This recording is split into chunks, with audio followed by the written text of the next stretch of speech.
율법을 지키는 것이라고, 행위 구원이라고 지가 받아들였다는 거예요. 이제까지 하나님을 사랑하라, 이웃 사랑하라 이런 말씀을, 이거는 행위 구원이지, 네? 믿음으로 받는 구원이 아니기 때문에 이거는 구원하고는 관계가 없는 것으로 생각했어요. 하나님 사랑하고 이웃 사랑하는 것. 그리고 어떻게 됐냐? 하나님을 사랑하고 이웃을 사랑하면은 율법을 지키는 것이기 때문에 내가 지키면은 상 받는 것이고, 이렇게 살 수 있으면 상 받는 것이고, 이렇게 못 살아도 중간은 가는 것으로 그렇게 알았다는 거예요. 내가 이런 마음이 있었기 때문에 여기에다가 마음을 들이지 못합니다. 하나님을 사랑하고 이웃을 사랑하는 것에 마음을 못 들였다는 거예요. 심각하게 받아들이지 않았기 때문에 사랑하는 삶을 살 수가 없었던 거예요. 그게 제 모습이야, 제 모습. 제 모습. 그런데 사랑함으로 영생을 얻는 이 진리의 말씀을 하나님께서 저에게 성령으로 깨닫게 해주심으로 사랑하지 못하면 영생을 얻지 못하는 중체하게 중요한 것임을 알게 됩니다. 그리고 사랑하는 것이 이것이 복음이라는 것을, 이것이 은혜라는 것을 알게 됩니다. 주님을 사랑하지 못하는 사람은 절대로 천국에 못 간다는 말을 지금 예수님이 하고 계시잖아요. 영생을 얻지 못하니까. 그래서 우리는 어떻게 해야 된다고? 사랑하는 삶을, 하나님을 사랑하고 이웃을 사랑하고 정말 죽기까지 충성을 하면서 이 삶을 살아내야 된다는 것을 알게 되잖아요. 오늘 주님이 주신 마음으로 사랑함으로 영생을 얻게 되는 진리를 또한 여러분들에게도 전하게 된 거예요. 왜? 저와 같이 사는 사람이 대한민국에 부지기 있습니다. 그리고 여러분들도 크게 예외는 아니에요. 사랑하지 못하면 영생을 못 얻는다고 여러분들 얘기해봐. 네? 그런 사람들 이단이라고 그래, 대한민국 교회에서는. 근데 성경 말씀은 뭐라고 그래? 예수님이 뭐라고 그래? 사랑하지 못하면 영생을 못 얻는다잖아요. 그럼 예수님의 말씀이 옳은 거예요? 네? 목사 말들이 옳은 거예요.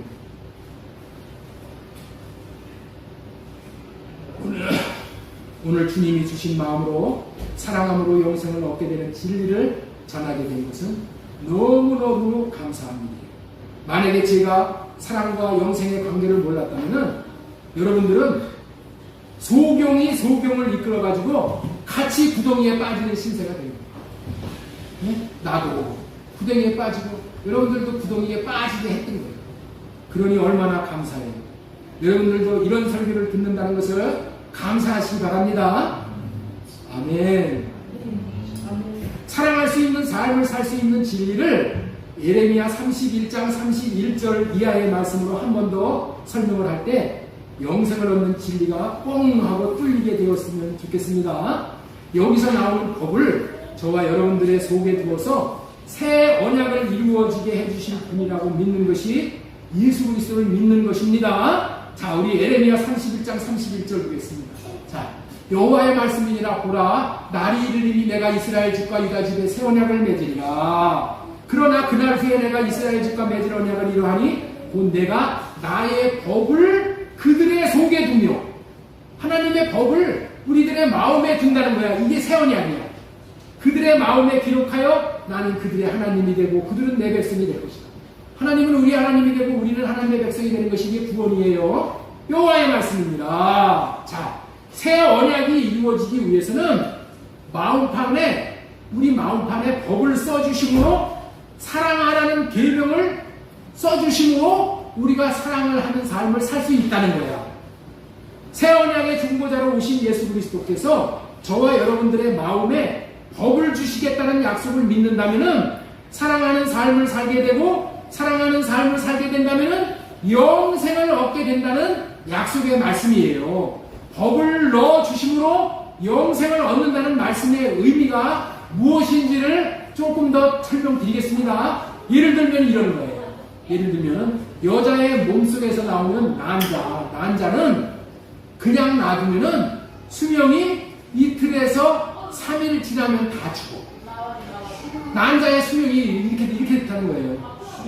네? 그런데 이 난자가 수명이 이틀에서 3일밖에 안 되는 이 난자가 남자의 몸에서 나오는 정자를 만나면은 이 난자가 얼마큼을 산다? 70년, 80년, 100년을 사는 생명으로 생명의 연장이에요. 그렇죠? 난자가 정자를 만나서 사람으로 태어나면은 70년, 80년, 100년을 살잖아요.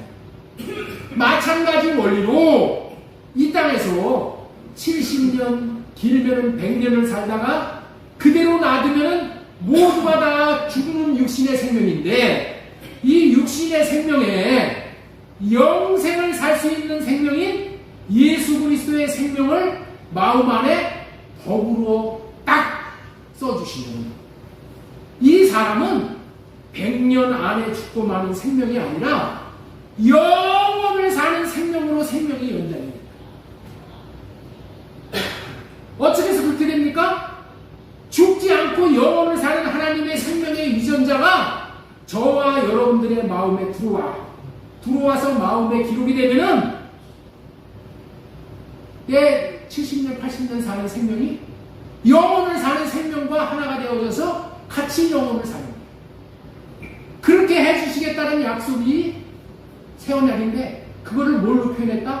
법을 써준다.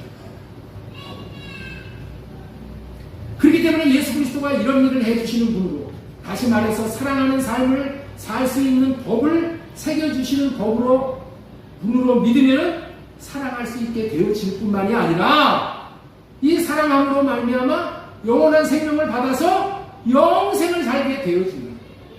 이것이 사랑함으로 영생을 얻게 되는 법이에요. 예수 그리스도를 새 언약을 이루어 주시는 분으로 믿고 받아들이는 사람 마음 안에 법이 새겨지는 거예요. 예수 그리스도는 우리 마음에 이런 사랑하는 생명을 주시기 위해 법으로 들어오시는 분이시에요. 생명의 법이신 영원히 살도록 하는 유전자가 들어온다는 거예요. 여러분들, 우리가 이 땅에서 왜 100년 안에 다 죽습니까? 왜 100년 안에 다 죽어? 죽는 이유가 뭐예요? 100년 안에 다 죽는 유전자를 받고 사는 거예요. 유전자가 100년밖에 못 살아. 그래서 다 죽는 거야. 유전자가 그렇게 되어 있다니까. 그런데 영원히 사는 생명인 예수님의 유전자를 내게 법으로 받으면은, 이 생명의 유전자는 어떤 유전자라고요? 영원을 사는 유전자야. 영원을 사는 유전자. 그래서 그 유전자를 내 마음에 받아들이는 거야. 그렇게 해주시겠다는 법이 새 언약인 거예요. 골로새서 1장 26절, 이 비밀은 만세와 만대로부터 감추어졌던 것인데 이제는 그의 성도들에게 나타나고, 하나님이 그들로 하여금 이 비밀의 영광이 이방인 가운데 얼마나 풍성한지를 알게 하려 하시느니라. 이 비밀은 너희 안에 계신 그리스도니 곧 영광의 소망이시다. 이 비밀이 뭐라고요? 우리 안에 계신 그리스도. 그리스도가 내 안에 들어오셔서 법으로 들어오셨어요. 법으로 비밀됐어요. 이 비밀이 만대세와 만대로부터 감춰져 있는데, 이 비밀, 이 새 언약의 비밀을 저와 여러분들이 지금 알게 된 거예요. 신기한 게, 많은 교회들이 있지만은 하나님은 이 새 언약만 말씀을 하시고 새 언약만 이루셔서 영생을 살도록 하시는데, 이 비밀을 얘기하는 사람들이 극히 드물다. 새 언약을 이루어 주셔서 법을 내 안에 써 주셔서 내가 사랑할 수 있게 되어져서 영생을 하는 생명으로 하나님께서 생명을 우리들에게 주십니다. 우리 안에 예수 그리스도를 영원한 하나님의 생명을 얻게 해주시는 법을 마음에 새겨주시는 분으로, 영생을 얻게 해주시는 법을 새겨주시는 분으로 믿고 받아들이는 자는 반드시 사랑할 수 있는 삶을 살게 되므로 영원한 생명을 먹고 누리게 됩니다. 그러나 자신을 점검해 보았을 때 사랑함이 없다면 그 사람은 믿지 않는 사람입니다. 이렇게 믿는 사람을 새 언약의 중보자로 오신 예수 그리스도를 믿는다고 하는 거예요. 그래서 고린도전서 16장 22절, 만일 누구든지 주를 사랑하지 아니하면 저주를 받을지어다. 주를 사랑하지 않으면 저주를 받을지어다. 사랑할 수 있게 해주심으로 생명을 얻게 해주시겠다는 언약은 할례 언약과 새 언약뿐입니다. 이 언약이 이루어져 하나님의 생명을 받게 되면 예수님처럼, 하나님처럼 영생을 살게 되어집니다. 천하 만물은 받은 생명대로 사는 거예요. 예수님의 생명을 받은 자는 예수님처럼 살 수가 있는 거예요. 예수님처럼 사는 삶이 예수님의 생명을 받았다는 증거가 되는 거예요. 시간이 많이 갔기 때문에 제가 간증 하나 하고 마치도록 할게요. 제가 참여하는 기도 모임에 이 심원숙 집사님이라고 계시네요. 이 심원숙 집사님이 계시는데 새벽에 이제 아들이 출근을 하는데 아들이 출근을 하는데 이제 출근을 해야 되니까 이 집사님이 일어나셔가지고 뭔가를 이제 먹여서 보내야 되잖아요. 그래서 아들아 뭘 먹고 싶으냐 그랬더니 엄마 어저께 김밥 사온 거 냉장고에다가 넣어놨는데 그 김밥 렌즈에다 데워달라고 이렇게 요구를 하는 거예요. 그래서 이 집사님이 성령으로 호흡하면서 주님께 주님 마음으로 섬길 수 있게 해주세요 하고 그런 마음을 가지고 냉장고에 있는 김밥 꺼내가지고 전자레인지에다가 2번을 돌렸다는 거예요. 2번을 돌려서 아들에게 이거 먹고 가라고 해주었더니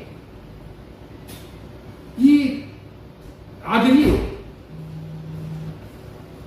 벌컥 짜증을 내는 거예요. 엄마 이거를 어떻게 먹고 가라고 이렇게 해놨어. 짜증을 내는 김밥에서 너무 세게 2번이나 돌렸기 때문에 너무 열을 많이 받아가지고 김밥이 이렇게 풀어지는 모습을 보면서 아들이 왜 이렇게 만들어놨냐고 짜증을 퍽 내더라고요.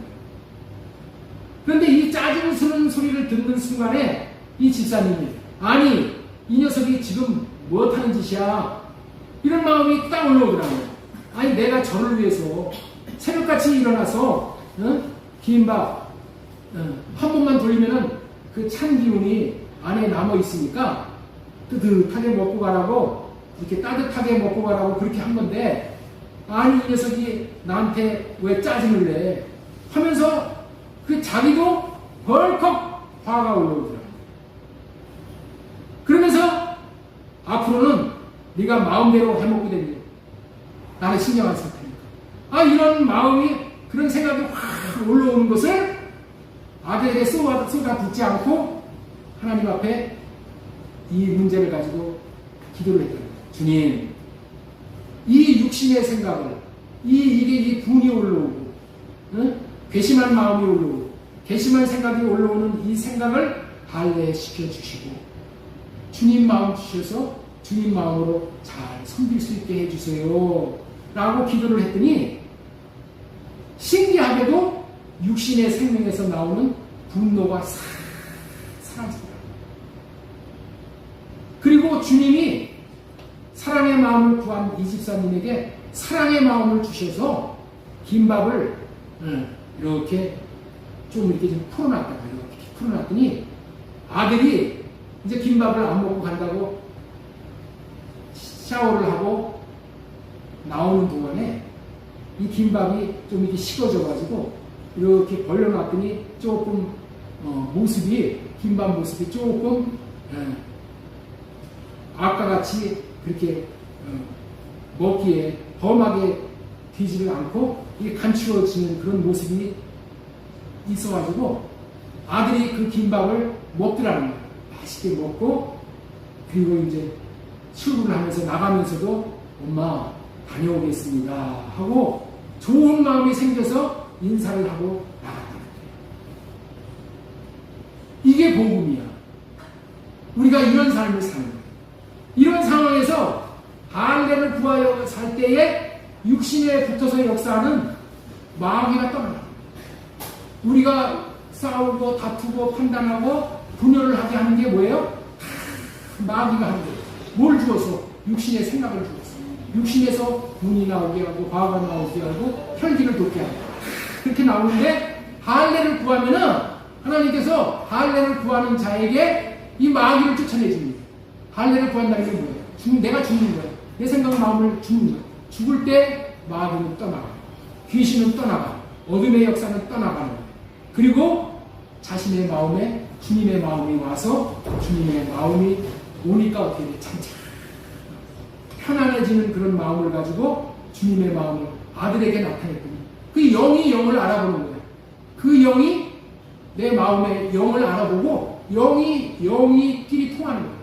그래서 서로 참참해져가지고 주님의 나타나심을 주님의 영광을 볼 수 있게 되어졌다는 그런 얘기예요. 이렇게 할례받고 주님 마음으로 섬기는 삶이 하나님의 생명을 누려줄 수 있게 돼요.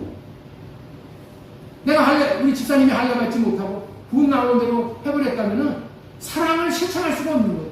사랑을 실천할 수가 없기 때문에 그 집사님이 잘할 수가 없는 거예요. 생명이. 그러나 할례를 구해서 나를 죽이고 주님의 마음을 구해서 사랑하는 마음으로 아들을 섬겼더니 아들이 좋은 마음으로 그걸 받아먹고 나아가는 거예요. 이런 일상이 이 집사님에게만 벌어지는 게 아니라 오늘 저에게도 벌어지고 여러분에게도 벌어지는 현실이라는 거예요. 우리는 현실을 어떻게 살아야 되는가? 할례받고 내 육신의 생각 할례받고 주님 마음을 구해서 주님의 마음을 나타내면서 살아야지만은 하나님을 사랑하고 이웃을 사랑하고 원수까지 사랑함으로 말미암아 사랑하는 자에게 하나님께서 생명을 먹여주셔서 내가 생명의 자람을 경험하게 됩니다. 이 생명이 자라는 자들 어디까지 자라야 되느냐? 이마에까지 예수님의 분량에까지 자라서 천국에 가면은 이 이마에 예수 그리스도의 이름이 여기에 새겨지지 않은 자는 천국에 들어간 자가 아무도 없습니다. 그게 계시록 21장의 말씀입니다. 그런데 우리는 주님의 마음으로 하나님을 사랑하고 이웃을 사랑하기 전에 할례받고 내 육신의 생각을 없이 한다는 것 너무나도 중요합니다.